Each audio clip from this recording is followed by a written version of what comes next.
I want to welcome everyone this morning to our early onset resource fair. For those that don't know me, I'm Lauren Cooney, and I have the privilege of present or hosting for Town today. I am a stage 4 patient, and I'm also an early onset patient. So I am also excited to hear all the resources that each of these organizations have to offer. We have 6 organizations with us today to share their programs with all of us. We have, and I hope I say your names right, Kenley Mattis with Play It Back Music Program. They work in conjunction with Teen Cancer America. Mallory Casperson with Cactus Cancer Society. Susan Wandishin with Dear Jack Foundation. Jenny Sheridan with the Expect Miracles Foundation. Kate Ordinetto with Do It for the Love, and Lacey Wixall with Wish Upon a Wedding. This session will be recorded, so once we have it edited, we will put it on the Town website in our lecture hall and let everyone know that it's there. As you have questions, just feel free to type them in the chat box, and after each presenter, we will go through those. So I'm going to get us started with Ken Lee. He's going to go first and tell us about the Play It Back music program. All right. Hi, everyone. Thanks so much for having us. And I say us, but it's me right now. And I am the head producer, co-creator of a program called Play It Back Songs, sometimes called the Play It Back Music Program. We are powered by Teen Cancer America, which is Roger Daltrey and Pete Townsend from the classic rock band The Who. It's their foundation. And I started doing work with music in hospitals in 1997. So I would say 28 years ago now. And I'm a singer-songwriter by trade and a music producer, an independent music producer. And I got asked to go to the hospital once by a friend. I didn't really understand what I was getting involved in. I just said yes because I love my friend and he was helping me out with so many music things. And I went to the hospital and I played a show in the rec room at Sloan Kettering in New York, which is where I'm from. I'm from New York City. And yeah, it changed my life. I realized that, music healed me, and it was so awesome to have people who were really appreciating me playing music in the hospital. So fast forward a few months from there, I played a few more times in the rec room, and then they asked me if I would go from room to room, and that felt really natural. No one was really doing that at the time, so they started a nonprofit in New York, and I was a volunteer for that nonprofit as a musician going to hospitals playing from room to room for 10 years in New York, and then I moved to Los Angeles and 10 years in Los Angeles. But in that time, there were some young people who were interested in making music. And so one of them, a rapper, was trying to get his song recorded, and that's what I did for a living. So I said, hey, I'll record your song. We did that, had a CD release party. It was unfortunately, he passed away a few months after we finished it, which was really hard. But what I realized this was one of the most powerful things he did in his life, and it was really awesome. And making music is really healing, obviously. Listening to music, as people know, is also awesome. And so I started to do that once in a while. So, a few months later, I got involved with a bunch of young people in Children's Hospital in Montefiore. We made a CD with them. This is from like 20 years ago now. And we had a CD release party and we performed the song, and that was really awesome. So when I came to LA, one of the child life specialists at UCLA heard about me doing that sort of thing in addition to playing from room to room and said, hey, we should do that here. Then she went to work at Teen Cancer America and she said, we should do that here. And then we started a pilot program about 8 years ago. And with our first patient who was a leukemia patient from San Diego County, and we started to do Skype. He started to come to the studio. We had about 6 or 7 other people involved, all different cancer diagnoses, and then COVID happened. And so then we learned how to do it online. So now we have had over 70 young people through the program, and we have people from over 26 states and thousands of hours of writing songs and producing songs. So I think there are probably a lot of questions to this, so I'll try and answer them without, trying to make it obvious what we do. But essentially, it's treating young people who, AYAs, adolescent young adult cancer patients and survivors, with as treating them as their recording artists. And some of them are recording artists that have experience writing songs, singing. Some of them have no experience and just love music. And so we indoctrinate them into, how do you write a song? How do you record a song? There's obviously a lot of things that they have to do on their own at home because they're not coming to the studio in LA if they're not coming in here. But learning to record their vocals, sending it to me, and I'll give you a quick example of someone who's done that from sort of outside of St. Louis. I'll show you how we did that, and but I'll first show you the website because I think that answers a lot of questions. So check this out. Um, this is our website. And this is Teen Cancer America website, and this is the Play It Back music program. You can see this is early on. We had an event at my studio, and that was a live stream. There's a video there. This is kind of the numbers of what we're at right now. I think we're probably at a lot more. This is something, the Play It Back experience. So this is really great for anyone who's interested. Right now, we're starting something where originally, because of COVID, everyone was, as we all were stuck at home. We had something that we call Music Mondays. So everyone all across the country, we get together on Mondays and share music, do trivia contests, do songwriting games, things like that, do breakout rooms. And now this has evolved into having this Play It Back experience, which is people who aren't in the program and they want to come and check it out. We'll have special guests, we'll have songwriting games, we'll have trivia, and that's starting on July 17th. So if you're interested in that, all you have to do is go to this website, which I guess I could take this and put this in the chat. Is that okay? Does that make sense? I'll do that. And this is the website right here. I'll Boom. also have a resource packet that'll be available, and I'll make sure I put that information Awesome. in as well. Awesome. So yeah, so this is really exciting for us, and this is something that we really want everyone to know about. And if you're at all interested in Play It Back in the least, just come on July 17th. There are 30 spots, I think, so do it soon. But if you're seeing this, hopefully you can get in on that. This is an album that we did. Somebody donated money for us to make a vinyl album, and so we have 22 songs on this, and these are all different artists who have songs on this album. And as I scroll down, you'll see playback artists. Unfortunately, we have about, I don't know, 50 people on the website, maybe a few more. And when I hit load more, it wasn't working this morning. But we have a lot of young people who've been through this program and who are still involved in the program, obviously. And if you click on it, you could see this is Christina from North Carolina.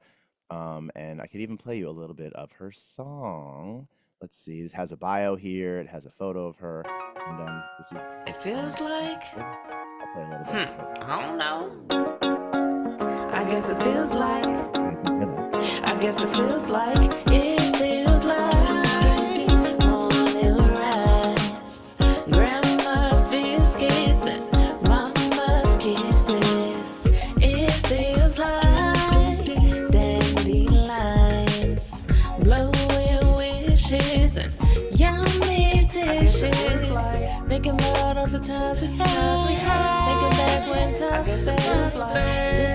Didn't have much of nothing, but we always had something. We had the L.O.V., and you know what I mean. Hanging out with the cousins, we was wilding out through the evening. It feels like morning rise, grandma's biscuits and mama's kisses. It feels like dandelions.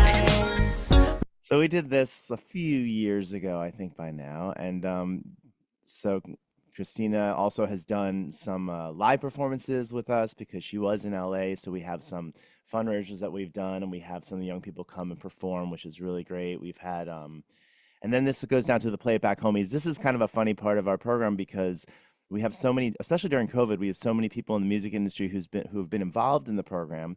I think, to clear things up, not everyone gets to work with everyone who's on this list, but Benny Blanco is a great producer and he's a friend, and he has really been encouraging and comes on calls sometimes, and he'll listen to music sometimes. And all these different people have been on either calls or have helped out collaborate. So there's all different people in the music industry. And then as we go down, we have a podcast.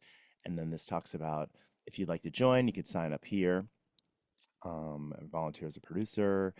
And yeah, this is a photo from the studio. We used to go into, we would like to go into hospitals again, but this is doing sessions in hospitals. and these are some photos. So I think this leaves some time for some questions if anyone has questions. And if we don't have questions, I can show you kind of more under the hood as far as what a session might look like and how it might go. But anyone, We don't have any questions at the moment, but yeah, it would be good to see maybe yeah. how a session would go. Um, this is such a cool experience. I am not musically inclined, but I can imagine for anyone that is, like, what an amazing experience to be able to professionally record your own song. I just think that's really an amazing offering. Yeah, yeah. It's one of those things where I think most musicians realize that how much music helps us all, and then to teach somebody, what we do and under the hood, and kind of try to get them to get something that they listen to things, and to get them into that world of making something that now they listen to.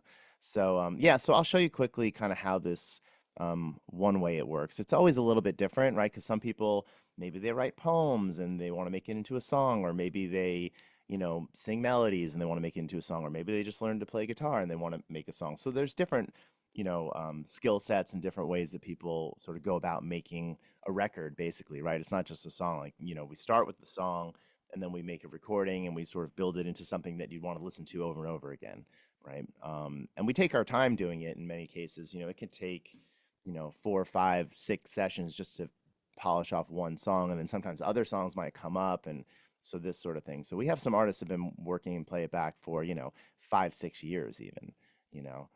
But then there are people who come through and they'll do a few songs and they'll move on. Maybe they have to go to college, or maybe they get a job and they don't have time to do sessions anymore. It really does depend. Um, but I'm gonna show you what. Oh, I got a You have question. one question while you're setting that up. Do you also offer experiences for people who may not be a musician, so they're interested in the how-to of producing? Yeah, this is a really good question. So I think that the new program that we're starting, called the Play It Back experience, is really great for that, because you don't need to write, you don't need to sing, you don't need to obviously play anything. There are plenty of artists that don't play instruments, but with this, yeah, you'll get to see under the hood of what it's like to write a song, some of the ideas that we go through to teach young people to put together music and songs and this sort of thing, and how it's done. So yeah, I think July 17th is a great way to sort of to check it out. And the other thing about the playback experience is that people can come back month after month, as long as there's space, or this sort of thing. So yeah, so that's definitely an experience for that. And I think you'd be surprised, because if you like to sing at all, you probably can do this.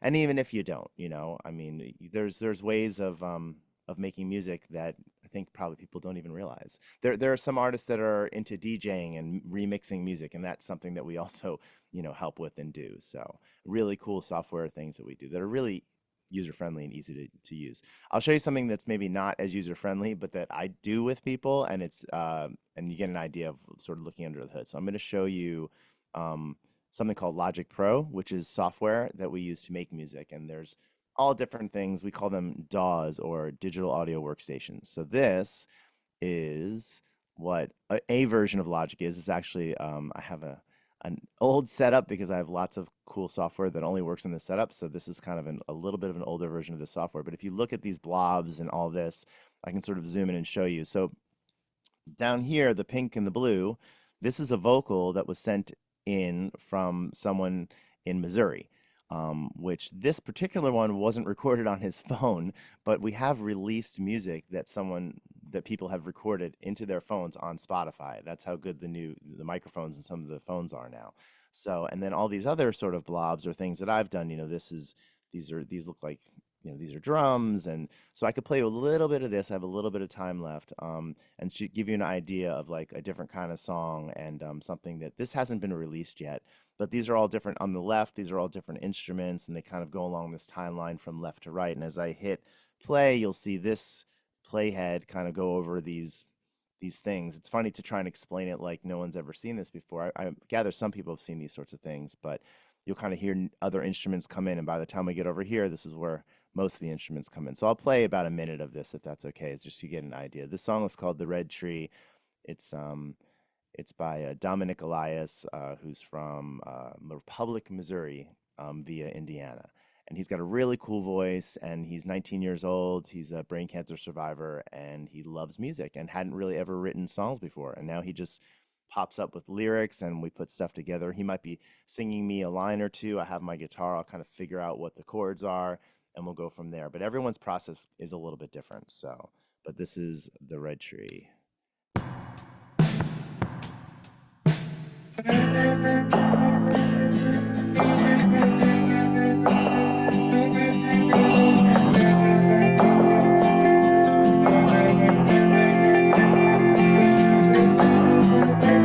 Bad dream, walking out the door, silent scream, face flat on the floor. Why did I have to dream about you and me again? And again, and again, and again. Daylight, a punch in the air. Bad fight, I didn't mean to scare. Why do I have to regret missing you again and again? I don't wanna miss you. Sometimes I think about you and I underneath the gorgeous paradise where we believe in the make-believe was before I had to leave. We never understood each other, forced ourselves to fight for one another. And I know you finally feel free, but I miss you and me under the red tree. So we do all different styles, and you know, we have hip hop artists, we have country artists, we have electronic music artists. We've even had somebody do like anime music. So, you know, and we have access to producers from all over the country that can help us add tracks to things. In this particular production, I played everything, which is kind of what I grew up doing. But you know, we have different people all over the country helping us out with this. So anyway, so that's just an example of sort of what, and he put that vocal together at home. We worked on the first part just acoustically via Zoom, and then after a few sessions, we have this. So that's that's kind of what we do. Oh, I love that, and I love that how flexible it is that, you know, they can work on it from anywhere, so I really appreciate you sharing that with us, and, I know you have to pop off, but, I will let you know when we have it, the recording finished. Oh, I think we have I can answer that. one question. How much time, does an average patient spend with your team? It really depends. I would say, you know, this is something that we're discovering that it's become an ongoing thing because people really love music. They love making songs, and so it's like I have another song. I have another song. So, and that's why we're growing and we're getting more producers to help out. But I would say that, you know, the sessions. This is a good question because sessions are usually they're 90 minutes long, right? So if somebody wants to do the program and, you know, between 60 and 90 minutes, obviously there are some cases where someone might be going through treatment and they're not feeling great, and so maybe they only feel up to doing, you know, 45 minutes or whatever. But generally we schedule people in advance for 90-minute sessions. We'll work on creating a song, an idea, talking about obviously, you know, how to write a song if that's where they're at. And then it could be anywhere from, you know, 3 to 6 sessions where like we go from sort of nothing to pretty much finished song, you know, and finished recording even, you know. So, and sometimes it takes more than that, sometimes it takes less than that. It really does depend. And also if people are really into music and they have more than one song. But if it's just somebody who's like, I'd like to do one song, which kind of rarely happens actually, because what happens is people start and they're like, you know, this is really great, let's do more. And then it just depends on availability. But I don't know if that answers the question. I think, Yeah, no, I think that does. So, good. Thank you. Thanks so much. of course, thank And you I so much for appreciate having you me. being here. Yeah, thanks so much for having me. I would stick Yeah, around, but I have a 13-year-old daughter that I have to send off to camp, so I gotta. no worries. No Yeah, worries. 8 o'clock, and it's 8:25 in LA right now, so we're getting our morning going. All right. Our next speaker, if she doesn't mind, Mallory Casperson with Cactus Cancer Society. Hey there, good morning slash afternoon. Not quite, maybe. I Almost hope so. lunchtime, Yeah. almost. I apologize for the earliness for everybody that's on the West Coast. Next time I will think a little bit more about making it later in the day. Okay. Can everyone see my slides? Okay, Yep. so I'm Mallory Casperson. I'm the CEO at an organization called Cactus Cancer Society. We're a nonprofit organization. We offer online support programs specifically to young adult cancer patients, survivors, and caregivers. I'm a two-time cancer survivor and also very fortunate to have served as one of the primary caregivers to my mother during her cancer experience. Um, we're a small and nimble team of 3 full-time employees, 2 part-time program coordinators, and we're actually in the hiring process right now for a 4th full-time person, which is exciting. Sort of by accident, the whole team is made up of survivors. A few of us have also been caregivers, and we live absolutely all over the country. So we pride ourselves in really understanding what it is that other young adults facing cancer are going through and how best to get these survivors and caregivers connected and engaged in online programming. And I know that this is an early onset resource fair. So there's a lot of overlap between young adult, which is 18 to 39. We actually push it to 45 years old, and the early onset community. So I'm going to keep using young adult because that's just the terminology that we use, but early onset, we see ya. We also have a number of contractors who run a variety of programs who have lots of those important letters after their names, depending on what they're doing with us. And actually, this list isn't exhaustive. We've added a couple more people in the last couple of months. um, so when I was first diagnosed in 2011, I was 24 years old, and it took me 2.5 years to meet another young survivor. She lived in Australia, and we chatted on Skype, and talking to her was life-changing. I ended up spending the next year really talking with hundreds of young survivors all over the world.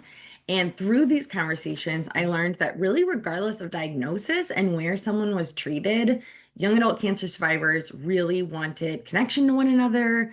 They wanted concerns to be validated, and they wanted a safe space to process what has happened to them.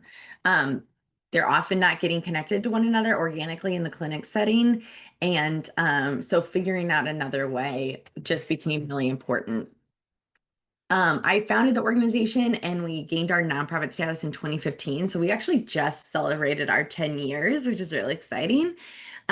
We started as a blog, really as a way for me to connect with other young survivors. I found friends and friends of friends to write everything young adult cancer and like lifestyle related. This was really the height of lifestyle blogs and RSS feeds on your phone. Um, People wrote articles about infertility and dressing in layers at chemo and dating and DIY projects and exercising through cancer and working through cancer and really everything else.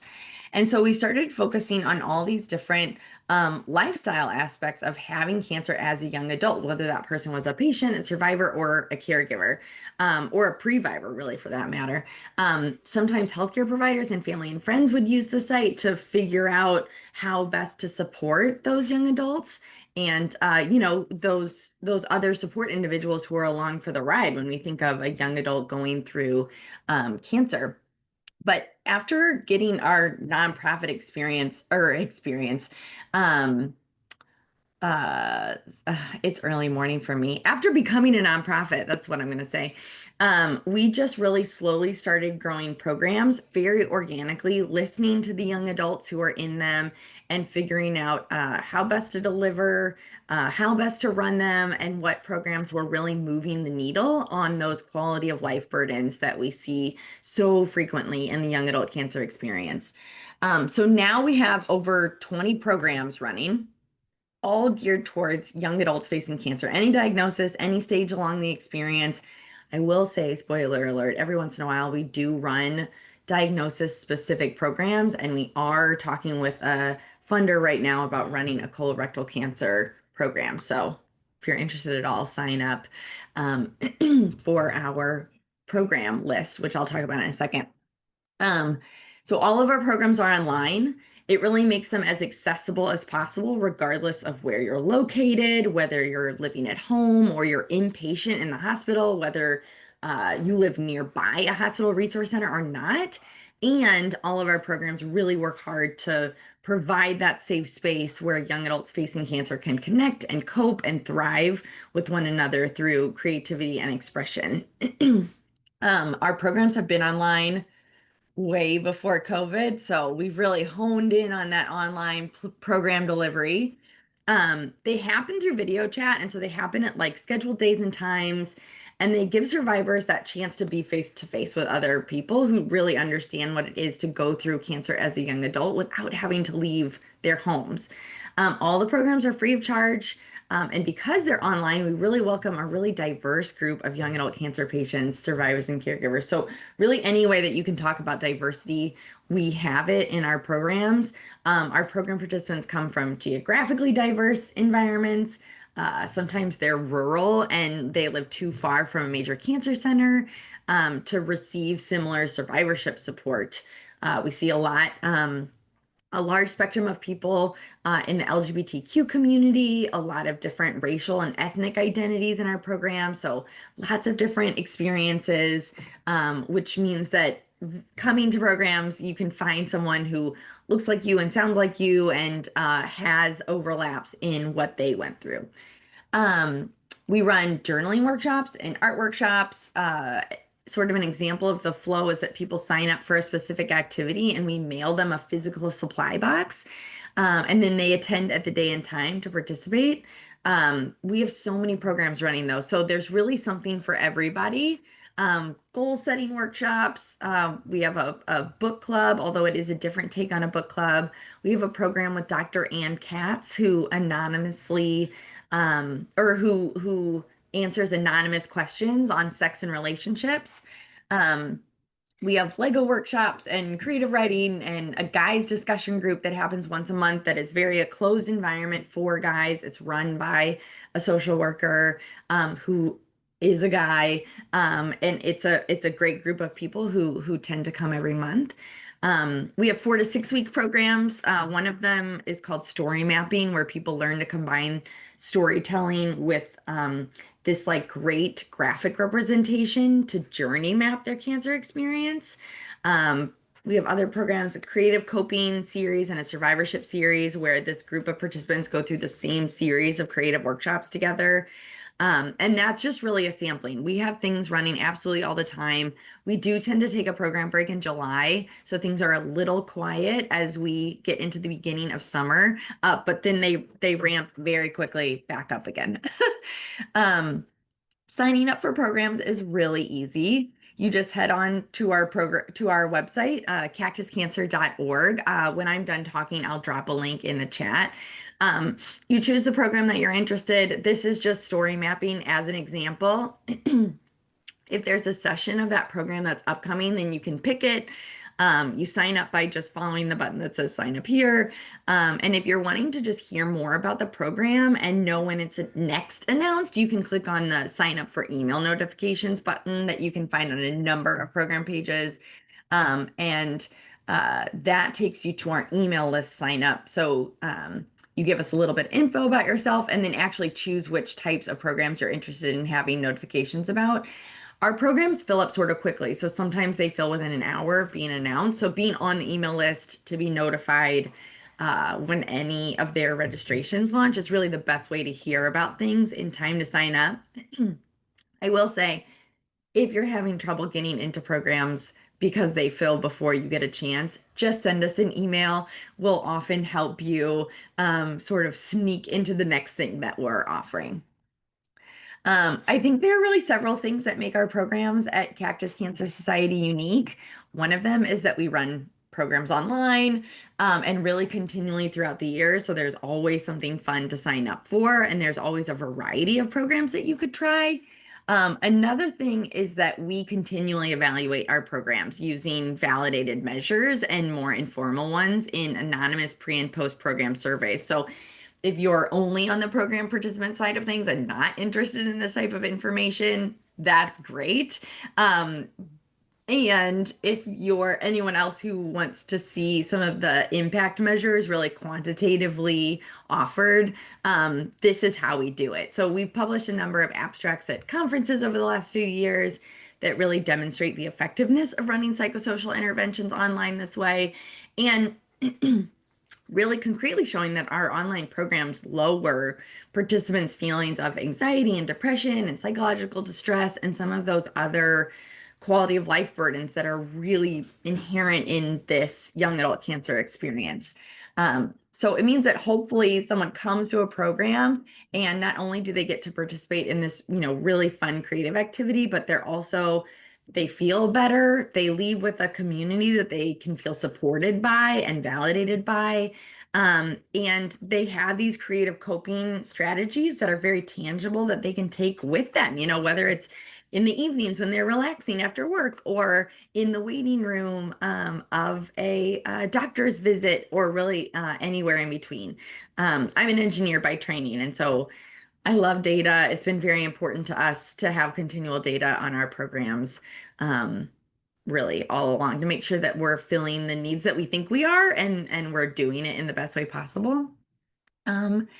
And that's it. This is my contact information. I'd love to hear from you. Take any questions we have now or, later on if you're seeing this recorded and you have a question about something, please feel free to send me a shout out.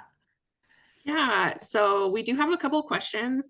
I just wanted to say on a personal note for anybody, I have done a few of the cactus cancer workshops, and especially when I was first diagnosed, just like you said, I felt less isolated and just left feeling like there was a community for me. And it's not all cancer chatter. Like it was so refreshing. I think the first meeting I went to, we just talked about our favorite Netflix movies or shows or what we were binging. And so it doesn't have to be this scary, oh, I got to talk about my cancer diagnosis again. But I just wanted to say that. And we did have a few questions. So we had interest in your job posting, if that is still active. I'm so So I don't sorry. It is not. Yeah, know. we're Okay. in the interview processes, but we do periodically grow the team, fingers crossed. Okay. Year So to we'll come. just we'll just have the person keep looking to That's see right. what's up. And then the next question was, oh, they said, oh. Do you have participants go through an application process with doctor's verification, etc.? That was one of the We questions. Yeah, it's a great question. We don't. Programs tend to be pretty closed to survivors and caregivers. We use patient and survivor very synonymous. So in case that's a question that's like lurking unconsciously in someone's mind, we ask enough questions that I'm not sure we worry about fraud very often in programs. We also have a program at the end of the year every year that's a week-long survivorship conference that we partner on with another organization, Elephants in Tea, and the program is called YA Cancer Gap Fest. It's very fun. It's in the evenings. It's all online, so that's a place where really anyone can join us. But otherwise, yeah, it's when you have 15 people in a program, it's pretty easy to tell that everyone is actually like living the experience that they're describing. And like Lauren said, there's a lot of non-cancer chatter as well. So from that perspective, it's really easy to sign up for programs. You just need to tell us a little bit about yourself and we'll get you in. All right. Thank you. That was wonderful. I don't think we have any other questions. So I think we will move to Susan with the Dear Jack Foundation. Hello. Thank you guys for Hi. having me. It's good to see some of you that I've met before. So let me share my screen real quick, and then I will go through what we do at Dear Jack and our programs. So Dear Jack was started by this awesome human. In 2006, he had cancer at the age of 23. His name is Andrew McMahon. He's a singer-songwriter. He's actually still on tour. He's playing Red Rocks next month, so super stoked about that. But when he got into the survivorship stage of his journey, he really kind of started to try and process the things that had happened and realized there really wasn't much out there for young adults. So in the beginning, he did concerts and donated money back to other cancer organizations, but we started our own programming a little over 8 years ago. So we have three main programs that go from diagnosis to survivorship. We specifically work with the young adult population, so 18 to 39. Our three main programs, our Life List is our first one. So Life List is a wish granting program. And when you get in the program, you're in it for 6 months. During that time, you have a budget of up to $1,500 to spend on something that's going to bring you joy. The only things we or the main things we don't do is we don't pay bills. We don't do generic gift cards like Visa, Amazon. Other than that, there really aren't a lot of rules with this program in terms of what you can and can't wish for. We do a lot of trips. Somebody just sent me pictures this morning from Japan. It's so exciting. But we do buy a lot of smartphones, different technology things. But we are open to things like I want to meet the Kansas Jayhawks head coach, Bill Self. I want to go to Vegas for a UFC experience, anything like that. I always promise I will try. I do not know Beyonce or Taylor Swift. So while you may wish for those, I probably cannot do those because I've tried. But we are willing to try for anything.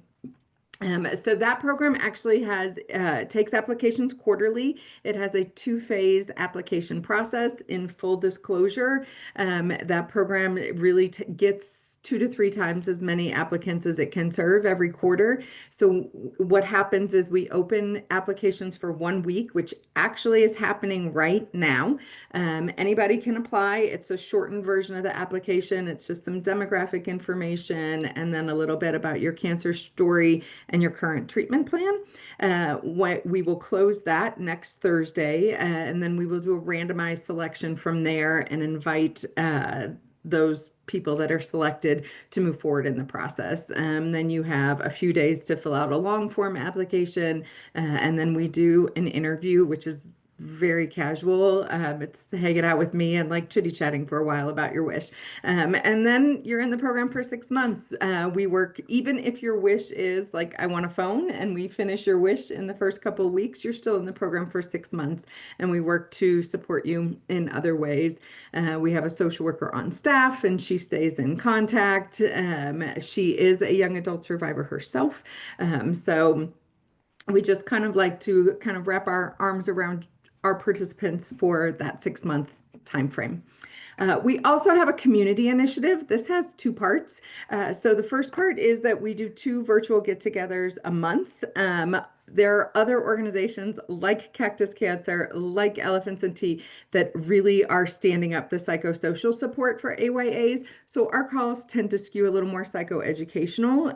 If there's a topic an AYA wants to learn more about or to be supported with, we work to find somebody. So our next 3 calls are, we have a nutritionist coming on Monday.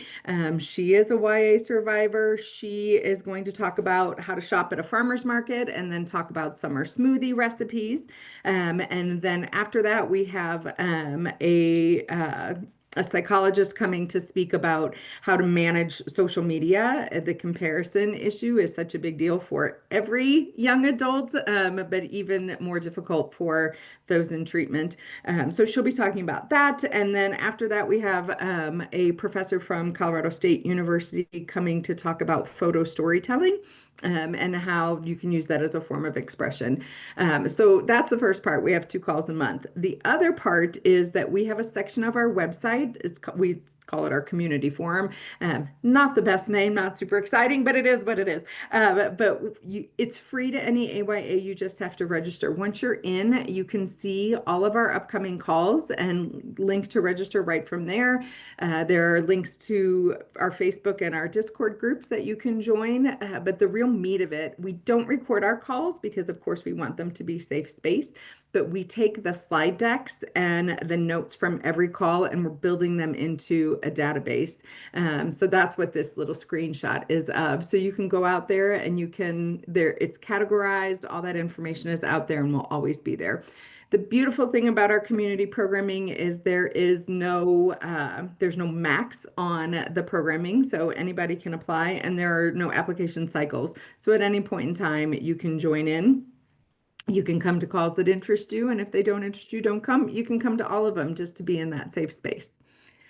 And then our third program is called Breathe Now. These are retreats for survivors who are minimum around a year from active treatment. If somebody is metastatic diagnosis or longer term treatment plan, that's always something that we can discuss because that's just a different ballgame. But these retreats, there's two different versions of them. One is that we do 4-day retreats for couples, one of whom is a survivor, the other is their significant other that was with them all the way through. During those retreats, we do yoga, we do mindfulness, we do breath work, but we also have sessions with a social worker or a counselor that we really help the survivors and their caregivers process what they've been through and open the lines of communication so that they're in more of a balance going into survivorship. We're also starting 2-day versions of these retreats for individuals. So we had a lot of requests over the years of, I'm not in a couple, but I still really want this kind of psychosocial processing to happen and the support. So we are starting those. We have one next weekend in North Carolina, but there will be another one. So that one's closed to applications, but there will be another one happening in Philly in October, November. We got a grant from the Flyers, so there will be we're handcuffed right now, waiting for the NHL to release their schedule before we can schedule that, because we are hoping to do it with their Hockey Fights Cancer Night. So there will be a game involved in that retreat, so that should be fun. But we do have applications currently open for 2 of our couples retreats. One is in September in Colorado, and the other is in October in West Lafayette, Indiana, which is not the hotbed of places that people are signing up to go, but it is driving distance from so many different places in the Midwest. So that's why we picked it. It's actually at a darling little inn that we have the whole place to ourselves. So plug there, it will be awesome. So those are our 3 programs at a very brief, fast level. That is my email. You can always email me any questions you have. And that QR code goes to our program's overview page where you can access any information about any of our programs. Any questions? I don't see any questions at the moment, but I know a number of our Town members have participated, and I love when I see them pop up in your Facebook or your Instagram feed. So I hope we see some more. Oh, we might have a question. Nope, that was me. Oh, that was you. Yeah, I just grabbed the link to our Yeah, program. so I hope we see some more townies popping up and taking advantage of your programs, because they're great. Thank you. You're welcome. Thanks for If having me. there's no other questions, we will move to Jenny with the Expect Miracles Foundation. All right. Thank you, thanks so Susan. much.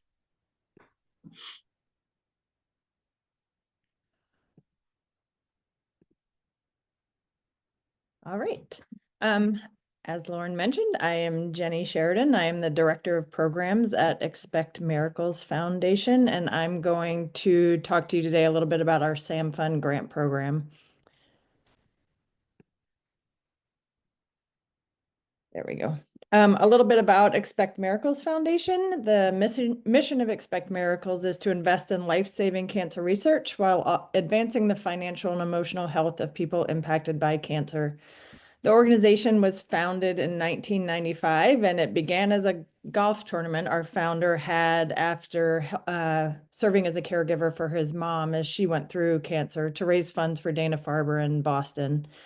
Over the last 30 years, the organization has expanded and now supports 3 funds. We have a Discovery Fund at Dana-Farber, the Innovation Fund at Memorial Sloan Kettering, and the SAM Fund that I am going to speak to you about today. And over the past 30 years, the organization has awarded over $21 million in grants to these 3 funds. So the SAM Fund stands for Surviving and Moving Forward, and we provide financial assistance grants that are intended to provide a bridge to help applicants get back on track to where they were before they were diagnosed with cancer. It was originally founded as a separate nonprofit called the SAM Fund and was founded in 2005 by Samantha Watson, who, as a two-time survivor, recognized the limited financial resources that are available to young adults after treatment ends. In 2019, SAM Fund integrated with Expect Miracles Foundation and became a program of the organization. And since the founding, over 2,700 grants totaling over $4.6 million have been awarded to young adults. So we award financial assistance grants in two categories. One is just general financial assistance for living expenses, and the other, which was started in 2020 after receiving a lot of applications, is family building. So for family building expenses for young adults following their treatment. We have two application cycles per year. They're separate applications for each of those two types of grants. We have one in the spring and one in the fall. I would say more late winter and late summer, but funding happens in the spring and fall. The applications are online and they're open for approximately 4 weeks. Young adults can receive up to 2 grants in their lifetime. It can be both financial assistance, it could be 2 family building, it could be one of each. And we make payments to third parties. So we're not making grants directly to survivors, but to could be a bank, it could be their landlord, medical clinics, universities, whatever it is that they apply for. The eligibility criteria, applicants must be a resident of the United States. We have awarded grants to recipients in every state in the country, so it is not geographically defined. They need to be 21 to 39 at the time of application. We ask that applicants wait a year before applying again if they received a grant. So if you receive a grant in the spring, we ask that you not apply in the fall, but you could be eligible to apply the following spring. So there's just one grant cycle in between your applications. As I mentioned, you can't receive more than 2 grants in a lifetime. You can't be tax dependent in the most recent year's tax filing.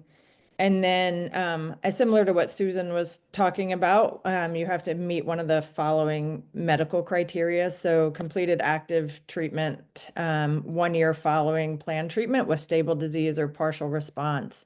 Or for those that are on long-term therapy, immunotherapy, molecular therapy like Gleevec, long-term hormonal therapy, we recognize now. And these are always changing. We have medical advisors that help us with these because treatment is changing so much.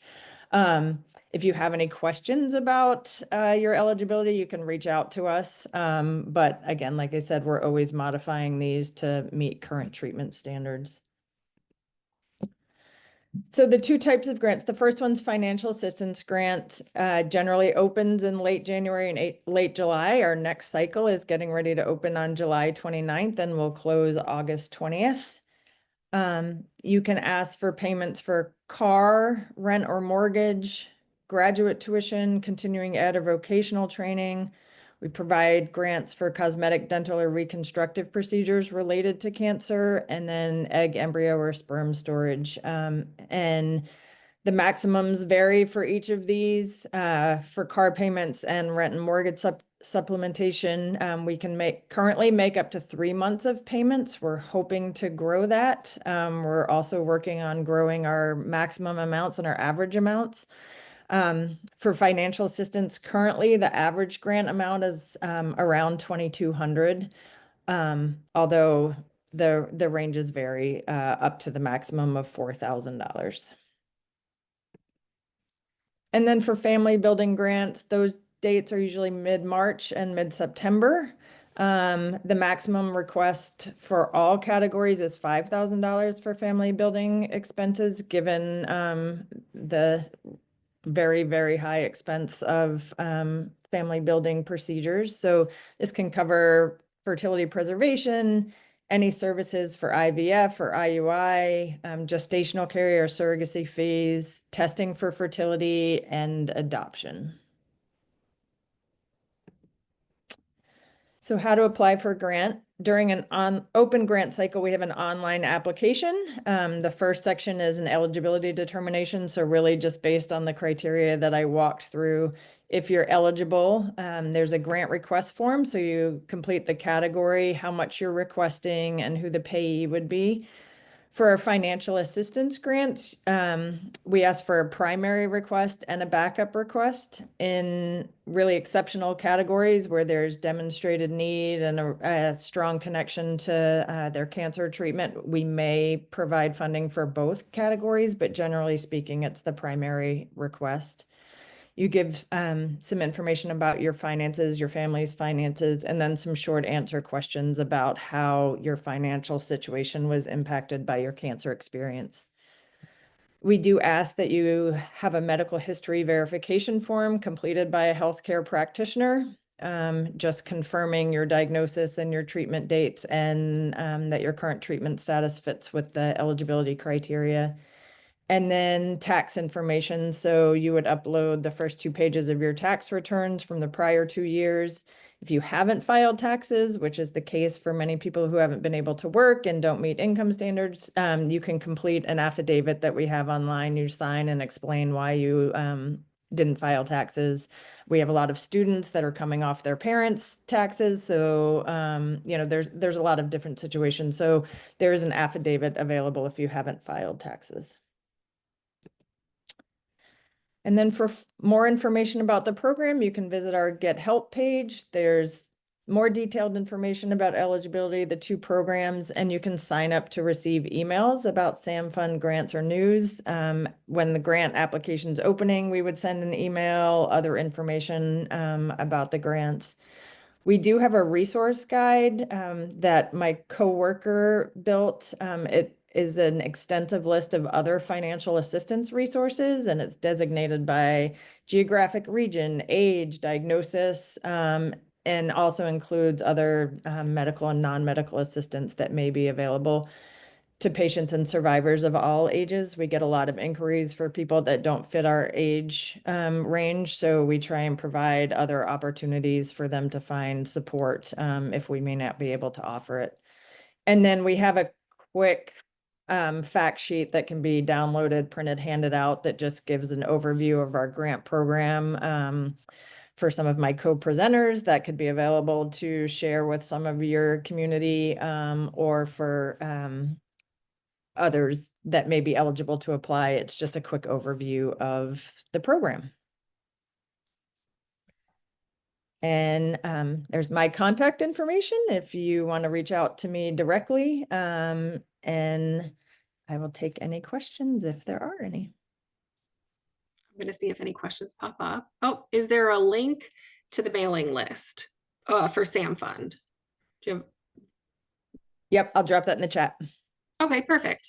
I know that there's not, or it feels like there's not a lot of grants of this type for our age group. So this is really helpful and really great. And I know we get a lot of questions about fertility preservation. So the fact that you have that is wonderful as well. I think that was our only question. So if that's it, we can move to Kate with Do It for the Love. And thank you for presenting, Jenny. I really appreciate it. Can you hear me okay? Awesome. All right. Well, thank you so much. My name is Kate Adornetto. I'm with Do It for the Love. I'm super happy to be here with all of these wonderful co-presenters and all that you are doing for the community. So just really excited to be here. I'm going to share my screen and hopefully have no issues. Just go with the entire screen. All right. And then I'm going to go into present mode. So just 1 second, please. Okay, can everybody see my screen? All right, fantastic.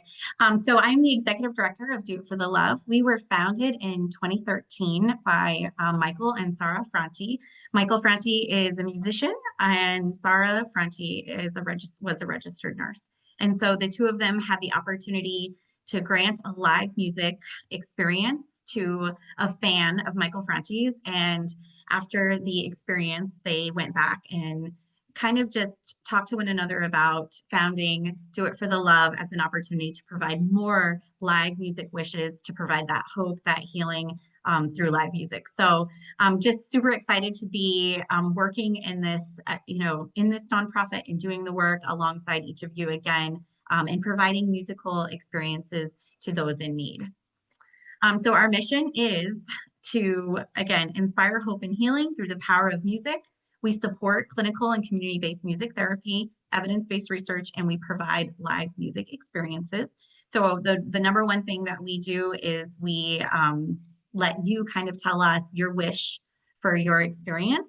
And you'll see in the photo here, this recipient's wish was to actually see Wicked in New York City. So she got to go with her two daughters and had a wonderful time, but it was a predominantly musical theater experience. So we do say anything that has music will grant your wish. So it's just a wonderful, wonderful thing. So how to experience a life-changing live music concert? We have two different ways. So a lot of times you can apply for the wish yourself, and you can apply online at the website. And it's a simple application that you just kind of put in there, tell us your story and let us know. We do ask that you are with a terminal diagnosis and or severely challenged or a wounded veteran. Those are our criteria. The other way is to be nominated for a wish. So a lot of times it could be your mom, a best friend, a spouse, anybody, your physician, anybody who wants to nominate you for the wish. That is the other way for applications, because sometimes you're just not feeling well enough to do it for yourself. And so we do have that space as well for people to nominate you and fill the application out on behalf of you, which is a wonderful thing. And so really when you're applying for a wish or you're nominated for a wish, like I said, you're putting in your top three. Do you want to see Imagine Dragons first and then John Legend, or John Legend first, or, Imagine Dragons second? Like, so you get to decide what your top wish experience is. And then we ask kind of what your second wish is, just in case there aren't tickets, maybe they're not touring. It could be, a variety of things. We just had somebody who wanted to see Billy Joel, and then I think he broke his finger. And so we had to, push it back to the fall or change their wish to a different live music experience. So anyways, back to applying for the wish or being nominated for the wish, you put in your wish. It could be any time, during your diagnosis or during the situation that you're in. And then we work with you to kind of grant your wish. We get you tickets. And the cool thing about Michael Franti being a musician in that realm is that we often are able to grant meet and greets. We're often able to get VIP access, and we're often able to have just a different experience for a lot of our wish recipients. It's not guaranteed. I think you said the Taylor Swift one. I'm right there with you. Taylor Swift is just not happening for us right now, but if it does happen, we would definitely be so thankful. So, we can buy tickets to Taylor Swift, but only two, not anything more than that, because they are just so expensive. So we often will buy 2 to 4 tickets, depending on the price. And the other thing too is that we will give a stipend. So if you need to Uber, you need a hotel room, we'll give a stipend of up to $500 to reimburse you for those personal expenses on top of us purchasing your tickets and hopefully providing you with a really great experience to see the live music artist that is your wish, and also to bring you a night away from all that you're dealing with, to bring you that joy, to bring you that healing moment, to create memorable experiences with the people that you get to bring with you. So let's go to our impact. So, last year was, again, COVID was big for us. We were granting so many wishes before COVID. COVID was big for us because we couldn't send anybody to live music concerts. We're coming out of COVID and we're creeping back up to serving a lot more. So last year we granted 134 wishes. We're already going to surpass that by the end of the summer. Our application is usually open year round. So we're taking applications just about any time of the year online. We have program coordinators who are reviewing them. Again, if you applied today, but your concert's not till August, it could take a little bit more time for us to get back to you. But once your application's in and you meet the criteria, we really don't turn anybody away. So we've granted 134 wishes last year, but we sent 494 people to a concert, which is really great. We'll be on track this year again, probably to reach around 175 live music concerts and surpassing that impact. So we're getting back to our pre-COVID numbers, and we're really, really just thrilled and excited about that. So I want to just talk to you quickly about Zephyr, the young individual in this photo who actually just went to our Red Rocks show for Michael Franti, and that's me. I was really, really happy that I got to go to Red Rocks and help grant his wish of meeting our founder, who is Michael Franti, and he got to go backstage and he brought him a gift, and the whole night was just so wonderful and magical. And, you know, being there with him and seeing the joy and hearing his mom, you know, give us the next day kind of recap of how Zephyr felt after his night out and his experience. And, you know, it was just so joyful. He ended up bringing his twin sister with him, as well as his mom and dad. That is the picture with his dad. And they just had the best time ever. And it just his first musical experience, his first concert. So oftentimes we get to grant first concerts, we get to grant concerts with loved ones, and we get to make that memorable and that night of hope and healing and joy for you as the recipient be something really special. So this is my contact information. Feel free to reach out to me.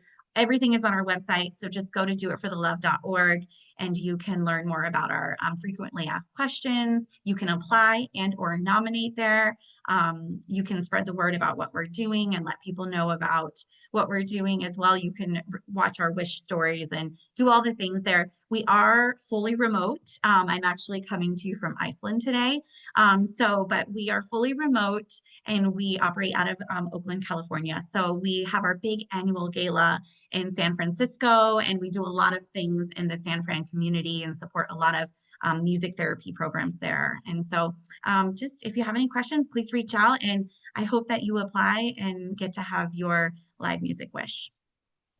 I love that you also include like musical theater and different forms of music, because I wouldn't have thought about doing that. We do have a few questions. So the first one was, what was the most outrageous wish that you were able to secure and grant? So maybe not Taylor Swift. Yeah. So, well, we've granted Taylor Swift. We purchased tickets to Taylor Swift. We're unable to get the meet and greets with Taylor Swift, but we do our best to get you tickets and get you there. You know, outrageous. That's a great question. I have to say, you know, probably one of my favorite is we had an adolescent who wanted to see Kiss, and he painted his face and matched them and had a meet and greet, and it was just so cool to see the photos of him with Kiss, and they were all painted. It was just a lot of fun. Sometimes our wish recipients, you know, again, they want to show up in a limo or do something really fun like that, which can be fun and outrageous, you know, to feel like a celebrity for a day and have that meet and greet and be with your favorite musical artist. But great questions. That's really fun. The other question was, I am a stage 4 in active treatment and obviously life-threatened, but no one has used the word terminal. Would I be eligible, or should I save your time? Oh, wait. Yeah, I don't want to say that part, but you know, are they eligible? Yes. So anybody who's actively, we look at it from anybody who's been actively in with a diagnosis of something that is life-threatening, terminal, then yes, you please apply. Absolutely. We'd love to send you to your concert. And then the other question is Puerto Rico included in the US and Canada? So yeah, actually, we don't always say it on our website, but we will send you to a concert anywhere in the world. So New Zealand, Australia, Canada, yeah. So we have granted wishes for people all over, and we've done work with musicians all over. So yeah, Puerto Rico. If there's somebody there that you really want to see, put your application in. That's fun. I think that's our questions. And Awesome. so if there's no more questions, we will move to Lacey, last but not least, with Wish Upon a Wedding. Hi, everyone. Thanks so much for having us. I've known about this support group for a super long time and have had the privilege of meeting a lot of people involved in this group, and am so thankful for the resource that you're providing to so many people. And I have loved getting to hear from all of these other amazing organizations. I am the executive director of Wish Upon a Wedding. I'm going to share my screen here and show you guys just, let's show this one. Wait, how do I show my whole screen? All right, is everyone? Oh dear. We got this? Okay, great. Okay, Wish Upon a Wedding. We are a nonprofit that exists to grant weddings and vow renewals to couples that are facing terminal illnesses or what we would deem to be a life-altering health circumstance. Much like some of these other organizations, that those terms are a little bit fluid. We were founded in 2010 when a wedding planner in the Bay Area had an idea to give away a wedding for free. And she kind of put a call to action out across the country. She had all these people apply, and one couple that applied, one member had a terminal cancer diagnosis, and she just thought they were so incredibly deserving. She organized all of her wedding planner friends around this. A bunch of people donated, and the idea was born, and she just kind of set sail with that. After this weekend, we will have granted 323 wishes. I think wish number 322 and 323 are this weekend. I've been a part of the organization for 7 years. I ran our program as the program coordinator for 5 years before becoming the executive director. We are also an incredibly small, nimble team. It's myself as a full-time ED, and then we have a full-time program coordinator and a part-time fundraising director. We all work remotely. I live in Columbus, Ohio, and our wish coordinator is in Houston, and our fundraising person is in Chicago. And then we have a board of directors that sits nationwide. What we do is micro weddings, essentially. Couples apply through our website. It's a super easy application process. We have people tell us about their love story, how they met, their diagnosis, the challenges that they're facing. And if they have indicated on that application a couple of checked boxes, then we reach out to them and we do an interview. Myself and my program coordinator do all the interviews together. And there's just a really sweet time of getting to know people. We get to learn about how and when they fell in love and what their family looks like. And then we get to talk about their illness and how they discovered their illness. And it's incredibly cathartic for people to speak about that journey, and people love to be heard. And it's really important that we understand that journey. And then we talk about their motivations for why do you want to get married? Why do you want to renew your vows? We grant wishes for people of all ages. I have been astounded by the amount of young applicants that we have had in the past few years. I think the numbers are just increasingly climbing. I lost my dad to terminal cancer 6 years ago. I lost my best friend to terminal colorectal cancer this year. I am very familiar with what an incredibly hard journey it is. And when we were going through my dad's very short cancer journey, the amount of people that showed up, I really appreciated that first presenter. We had someone knock on his hospital door one day and wheel a harp in and play the harp for my dad for 30 minutes. They didn't know us. They had never met us. And I know that sounds like such a tiny, small gift, but I have thought about it 1,000 times. My dad loved music. She didn't know that about my dad, but he loved music. And he opened his eyes, and just the look on his face. And that's all we want to do. We just want to show up in the midst of someone's incredibly dark journey and shine a light. So once we interview our applicants, we go into a paperwork phase. We verify diagnosis and prognosis with doctor. We background check people. And then once they're approved, wherever they're located in the country, we match them up with a planner that we have found and brought on board.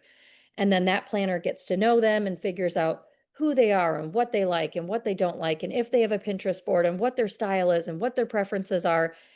And then they run with it, and they assemble an entire team of wedding vendors, from the venue, the caterer, the rental company, the photographer, videographer, attire, cake, officiant, hair and makeup, everything. And then the couple gets to show up to this day that was perfectly and beautifully created for them, that they didn't have to stress about, pay for, plan, work for. All of our wishes take place just on weekdays, Sunday through Thursday, because all of our wish granters are volunteers. So we do weekday weddings, 50 people or less, alcohol free. And these are just small, special gatherings where people get to assemble the crew and the team and just the network of people that have showed up to just love on them and celebrate. And it's a day that you get to kind of put your cancer or your Huntington's or your Parkinson's or your ALS on the back burner and hopefully just relish in the love that you have for your partner. I wanted to show you guys our website. It's perfectly easy. You can just go to wishuponawedding.org. We have an apply tab. You can go through this and you can fill out an application. You can also find us on social media. We're really active on Facebook and Instagram. This sweet couple right here, Chrissy and Matt, People Magazine picked up their story this year, which was just a huge thrill for us. Chrissy and Matt live in Kansas City and they both have stage 4 cancer and they have 3 teenagers. And I'm a mom of 2 teenagers. I cannot even imagine trying to be a parent. I'm interviewing tons and tons of young parents lately, and I have such extreme empathy for anyone that is going through this journey while having to care for little ones. And Chrissy and Matt's wish was to renew their vows because they don't know if they get to see their kids get married someday. And we surprised Matt, and their 14-year-old daughter put on her mom's wedding dress from their wedding 20 years ago. And she came down the stairs and they got to do a daddy-daughter dance.